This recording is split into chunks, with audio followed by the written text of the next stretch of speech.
हे सगळं कासवीचे बाळ वाढे कृपादृष्टी. वा वा वा वा वा. कासवीचे बाळ वाहे कृपादृष्टी. वाढे वाढे वाढे वाढे ना हा ऊसाचे वा वा वा वा. टाळी वाजवा एकदा. याच्या पप्पा म्हातारे दूधच नाही ते वाढतं. वाढे वाढे म्हणजे ऊसाचे नाही व्हायचा गैरसमज. कारण ऊसापेक्षा वाढ्यालाच किंमत जास्त आहे. हे अनुचितच आहे. ऊसाला किंमत पाहिजे का वाढ्याला? कशाला किंमत आहे नक्की? वाढे शेकड्या नाहीत आणि ऊस टाणार नाहीत. विठाला विठाला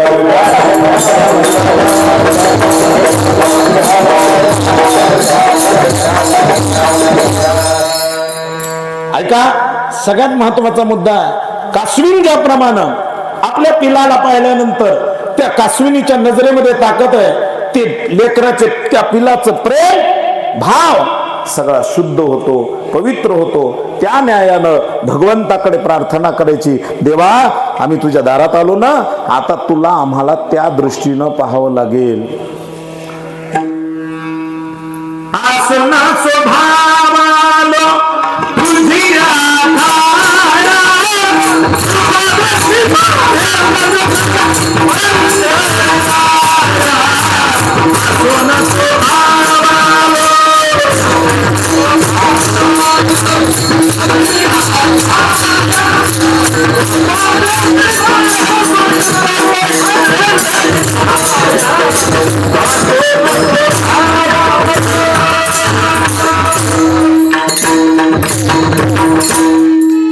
आसन स्वभावालो तुझी आया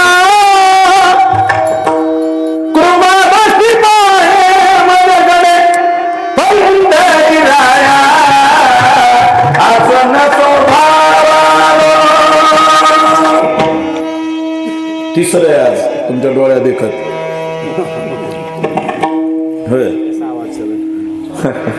चालला तरी म्हणते कसं चल त्याकला विठाला विठाला.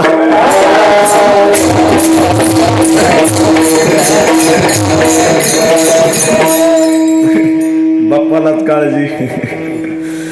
असो नसो भाव आलो तुझी आठाया. माझ्या मनात भाव नाही, तुझ्या दारात आलो ना, ही कृपा करणं तुझं काम आहे. मी सांगत होतो तुम्हाला, आपल्या जीवनात आपल्याला सार योग्य उचित हे कळालं पाहिजे आणि हे स्वहित आपण आपल्या बुद्धिमत्तेनं कळवून घेऊ शकतो. म्हणून उचित जाणा उचित योग्य सार. महाराष्ट्राचं वैभव राजे छत्रपती शिवाजी महाराजांनी जर उचित विचार केला नसता तर एका क्षणार्धात कुठंतरी घात झाला असता. काय अफजल खानाचं बोलणं होतं, काय गोड शब्द होते. हम आपके चाचा जान जैसे, हम आपके वालिद के दोस्त है, आइए राजे हमें मिलिए. राजांनी जर तिथं उचित विचार केला नसता तर आज इतिहास वेगळा राहिला असता. राजांना माहिती होतं हा अफजल्या किती विचित्र आहे, म्हणून महाराज राजे छत्रपती शिवाजी महाराजांनी जिरेटोप आधीच घातला होता.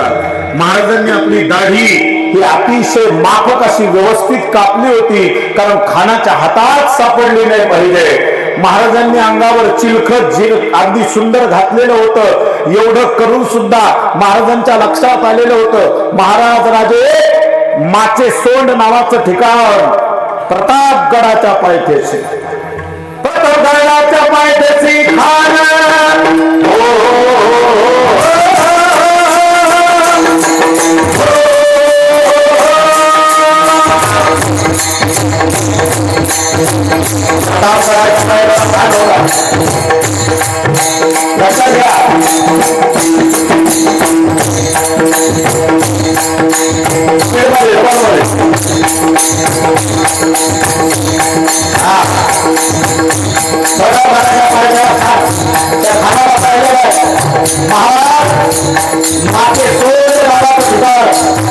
महाराजांनी मोठे मावळे सोडून देतो, जीवाला हवा पाठीमागे होता. अगदी गोपीनाथ म्हणता वकील महाराजांचे खानाचे वकील होते आणि खानाचा वकील कृष्णाजी पंत भास्कर हा समोर उभा होता. महाराजांच्या लक्षात आलं काय बरोबर आहे. सय्यद बंडा अगदी जवळ होता. सय्यद बंडा हा पटारी दांडपट्टा चालवणारा. महाराजांना माहिती होतं महाराज थांबले आणि उचित निर्णय घेऊन महाराजांना सांगितलं सय्यद बंडाला मागे करा. आम्हाला भीती वाटते. सय्यद बंडाला राम केलं. महाराज खानानं वडांना पाहिलं आणि पाहिल्याबरोबर घराघराची भेट झाली. बाईक चालवा. दोघा जणांची भेट झाली. महाराज आतमध्ये गेले. खाना हाक मारतो हसरी. खानानं हसरी हाक मारली. आई राजाजी. महाराज जवळ गेले आणि खानानं राजांना कर करून मिठी मारली. राजे जर गाफील असते, राजाने जर एवढी सुरक्षा कवच नव्हतं घातलं तर खानाने घात केला होता आणि पहिला सगळा अफजल्यानं केला. महाराजांना असं दाबलं आणि जसं दाबलं तसं अंगाराची कट्या लपवलेली ती बाहेर पडली आणि कट्यार अंगावर घातली. खर खर खर खर आवाज झाला. महाराजांच्या लक्षात आलं आणि महाराजांनी लगेच लपवलेले वाघ बिचोळा बाहेर काढला आणि तो अब्दुल्ला अफजल खान उभा थांबला. राजा छत्रपती शिवाजी महाराज की धर्मवीर संभाजी महाराज जग कीर्ती सारे जगतात.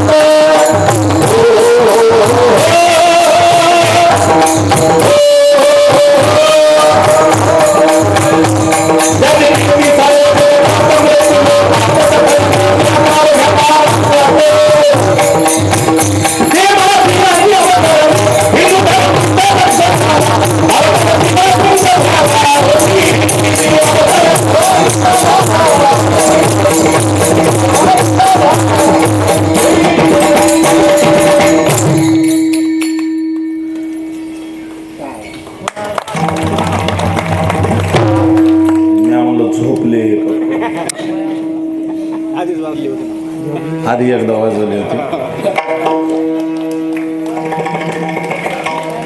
उचित या शब्दावर दिलेला दृष्टांत लक्षात ठेवा. अभंगाला सोडून नाहीये.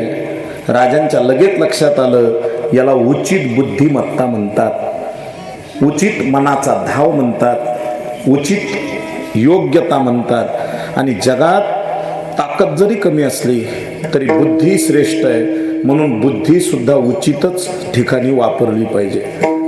रिकामं डोकं वापरत जाऊ नये. बुद्ध्यांक हा व्यवस्थित ठिकाणी वापरत जावा. म्हणून बुद्धीचे वैभव अन्य नाही दुजे. एका केशवराजे सकळ सिद्धी. विठाला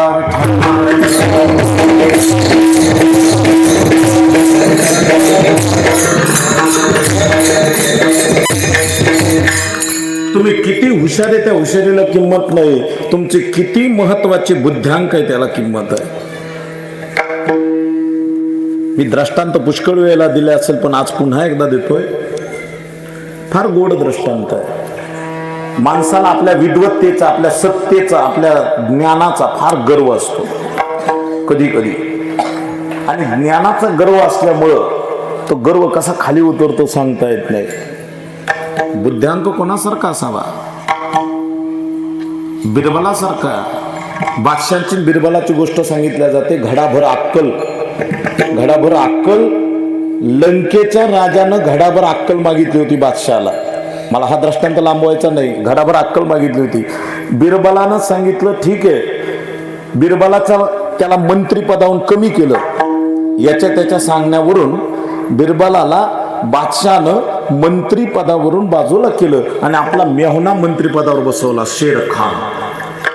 त्या शेर खानाला पत्र आलं. राजानं सांगितलं घडाभर अक्कल द्या. घडाभर अक्कल द्यायची म्हणली आणि सगळे मौलवी, सगळे धर्मपंडित, सगळे पंडित यांना सगळ्याला सांगितलं घडाभर अक्कल काढा. आता घडाभर अक्कल कुठं असते? घडाभर अक्कल कुठं आहे? घडाभर बुद्धी कुठं आहे? बुद्ध्यांक घडाभर काढायचा. ते तर बेजार झालं. 8 दिवसात त्याला पत्र आलं नाही आणि महिना गेला. बिरबलाला पुन्हा सुट्टीवर म्हणून पुन्हा मंत्रिपदावर घेतलं. मंत्रिपदावर घेतलं म्हणजे त्याची चौकशी चालू होती. चौकशी त्याची व्यवस्थित निघाली, काहीच नाही निघालं. पुन्हा मंत्रिपदावर घेतलं. ते उभा राहिला, घेतला. बिरबलाला सांगितलं, म्हणले तुम्ही एक काम करा. म्हणले कोणतं? तुम्ही मंत्रिपदावर आलेत ना, हे उत्तर द्या. बिरबलानं नुसती चिमटी अशी चुटकी वाजवली. म्हणलं काहीच अवघड नाही, काहीच अवघड नाही. म्हणले कस काय? त्यांना मला 15 दिवसांनी तुम्हाला घडाभर अक्कल पाठवतो. 15 दिवस काय केलं? त्यांनी केळी घेतली. केळी लक्षात आलं ना तुमच्या? केळी, केळी आज वाटलेली नाही, मातीची केळी, जिचं तोंड अगदी बारक असतं ती केळी. माठ वेगळा, केळी बारीक. ती केळी घेतली, ती बारीक, ती आणली. त्याच्यामध्ये भोपळ्याचा वेलाचा एक भोपळ टाकलं. भोपळ कशात?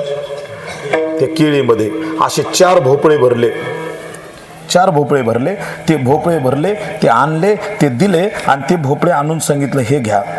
त्याच्यावर चिठ्ठी पाठवली आणि सांगितलं हे लंकाधिपती महाराज, त्यावेळेसचे लंकाधी राजे, त्यांना सांगितलं की तुम्ही 1 घडा मागितला होता, आमच्याकडून तुम्हाला 4 घडे अक्कल.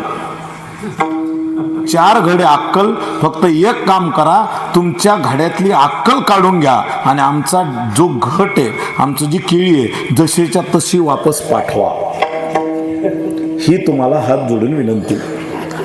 महाराज त्या राजाला दरदरून घाम आला. त्यांनी सांगितलं ही अक्कल पाठवलीच कुणी असेल. म्हणून संपत्तीला महत्त्व नसतं, धनाला महत्त्व नसतं, सगळ्यात जास्त महत्त्व बुद्धीला आहे. म्हणून बुद्धीचा वापर चांगल्या पद्धतीने केला पाहिजे, उचित केला पाहिजे. अनुचित जर केला तर त्याचा उपयोग होत नाही. जगात तुम्हीच एक बुद्धिमान नाही, जगात अनेक बुद्धिमान आहेत आणि सगळ्यात श्रेष्ठ बुद्धिमान कोण असेल तर जगाचा नायक परमात्मा. म्हणून त्याचं वर्णन आहे.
भस्मासूर पाहिला ना आपण? भस्मासूर ऐकलं असं, पाहायचं कोणाच्या नशिबात? ऐकलंय.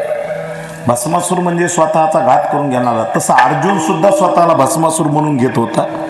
अर्जुन सुद्धा म्हणला नाही एका ठिकाणी, जेथेची कृपा लाभिजे वरू, तेथेची मने व्यभिचारू, तरी काय मी भस्मासुरू अर्जुनो म्हणे. भस्मासुराला वर होता. काय वरदान होतं? महादेवानं दिलं. ज्याच्या डोक्यावर हात देईन त्याच्या डोक्यावर ते हात दिल्याबरोबर ते जळून राख होणार. काय झालं दादा? फोन आला.